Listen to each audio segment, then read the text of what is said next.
Good afternoon. आज बच्चे मैं आपको सूर्यकांत त्रिपाठी निराला का सरोज स्मृति पढ़ा रही हूँ। ठीक है, इसका सरोज स्मृति। अब देखिए, सबसे पहले इसके बारे में आप समझो इसमें क्या है। तो सरोज स्मृति कविता निराला की दिवंगत पुत्री सरोज पर केंद्रित है। यह कविता बेटी के दिवंगत होने पर पिता का विलाप है।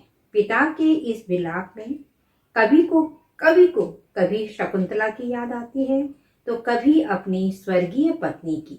बेटी के रूप रंग में पत्नी का रूप रंग दिखाई पड़ता है, जिसका चित्रण निराला ने यहाँ किया है।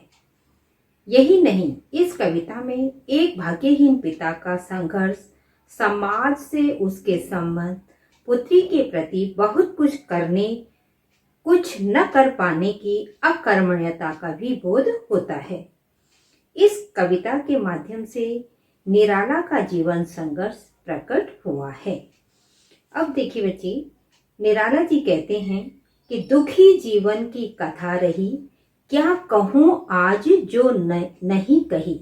एनसीईआरटी की बुक में बहुत अच्छा है बेटे, उसको आपने पढ़ना है। अब देखिए, पहला पैराग्राफ पढ़ा रही हूं मैं। सबसे मुख्य बिंदु देखिए इसमें क्या है कि मुख्य बिंदु अपनी बेटी का विवाह हो रहा है, अकेले घर में हैं, सारा कार्य स्वयं कर रहे हैं और अपनी बेटी के सौंदर्य को देखकर मुग्ध हैं। ठीक है, तो अब देखिए इसमें भाषा क्या है। इसमें तत्समनिष्ठ खड़ी बोली, छंद मुक्त है, अलंकार पुनरुक्ति प्रकाश, अनुप्रास मानवीकरण, शैली वर्णनात्मक है। कवि ने अपनी पुत्री सरोज के दुल्हन रूप का सजीव वर्णन किया है। ये प्रथम पैराग्राफ। देखो, प्रथम काव्यांश, देखा विवाह आमूल नवल। अब देखिए बच्ची, कवि इसमें क्या कह रहे हैं कि कवि निराला अपनी पुत्री को संबोधित करते हुए कहते हैं कि मैंने तेरा विवाह देखा विवाह आमूल नवल। मैंने तेरा विवाह देखा, तब तू पूरी तरह से नया रूप धारण किए हुए थी। तुझ पर शुभ पड़ा कलश जल, तेरे ऊपर कलश का शुभ पवित्र जल छिड़का गया। देखती तू मुझे हंसी मंद, उस समय तू मुझे मंद मंद मुस्कुराहट के साथ देख रही थी।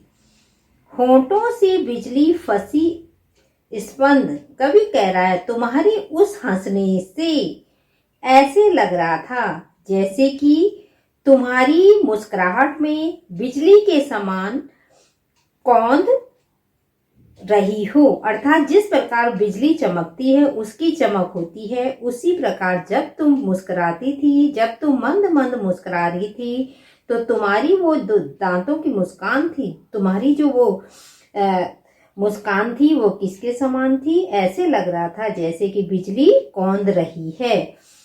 उर्मी भरी झूली छवि। अब देखो, उस समय तुम्हारे हृदय में, अपनी बेटी के लिए कह रहे, तुम्हारे हृदय में प्रिय पति की सुंदर छवि कौंध रही थी, अर्थात लज्जा के मुस्कुरा रही थी। तो प्रियतम की छवि तुम्हारे अंदर कौंध रही थी। प्रिय की अशब्द श्रृंगार मुखर, तू खुली एक उच्छ्वास संग। तब तेरा मौन श्रृंगार क्या हो रहा था, मुखरित हो रहा था। तुम्हारा रूप सौंदर्य एक उच्छ्वास की तरह, एक लंबी सांस की तरह क्या हो रहा था, विकसित होकर के तुम्हारे अंग प्रत्यंग में स्थिर हो गया था। विश्वास स्तब्ध बंद अंग अंग।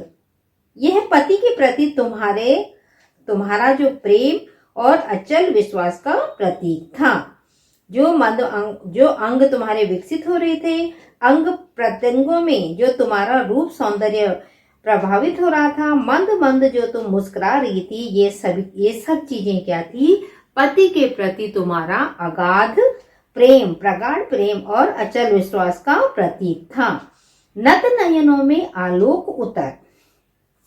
लज्जा और संकोच के कारण नत नयनों तुम्हारी आंखें झुकी हुई थी।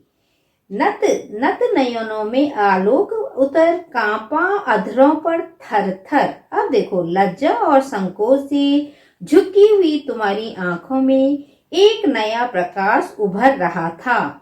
ठीक है, सौंदर्य का वह प्रकाश आंखों से उतरकर तेरे होंठों पर आ गया था। देखो, नत नयनों में आलोक उतर कांपा अधरों पर थर थर, होंठों पर आ गया था। कवि क्या कह रहा है? लज्जा और संकोच से झुकी हुई तेरी आंखों में एक नया प्रकाश उभर रहा था। सौंदर्य का वह प्रकाश आंखों से उतरकर तुम्हारे होंठों पर आ गया था। इसी कारण क्या हो रहे थे? तुम्हारे होंठों पर कंपन हो रहा था। मैंने देखा, मैंने वह मूर्ति दी थी। मानवीकरण अलंकार है बेटे, बहुत महत्वपूर्ण लाइन है। देखा मैंने वह मूर्ति दी थी, मेरे वसंत की प्रथम गीति।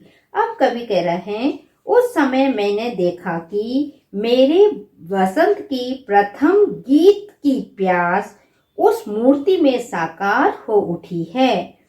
कवि क्या कह रहे हैं कि तब मैंने देखा कि मेरे वसंत की प्रथम गीति की प्यास उस मूर्ति के आग के में साकार हो उठी है। यहाँ से बड़ा महत्वपूर्ण है, नत नयनों में आलोक उतर कांपा अधरों पर थर थर, देखा मैंने वह मूर्ति दी थी, मेरे वसंत की प्रथम गीति। कि लज्जा और संकोच से झुकी हुई तेरी आंखों में एक नया प्रकाश उभर आया था। सौंदर्य का वह प्रकाश आंखों से उतरकर कहाँ आ गया था? होंठों पर आ गया था, जिसके कारण तुम्हारे होंठों में कंपन हो रहा था। उस समय मैंने देखा कि मेरे वसंत की प्रथम गीत की प्यास उस मूर्ति में साकार हो उठी हो।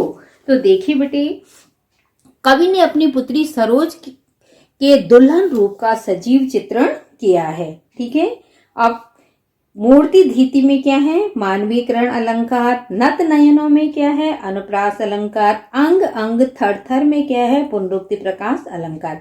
अब देखिए बेटे, हर काव्यांश में अलंकार अलग हो सकते हैं। ठीक है, तो ये सरोज स्मृति का प्रथम काव्यांश मैंने आपको पढ़ाया। ठीक है, तो थैंक यू बच्चे।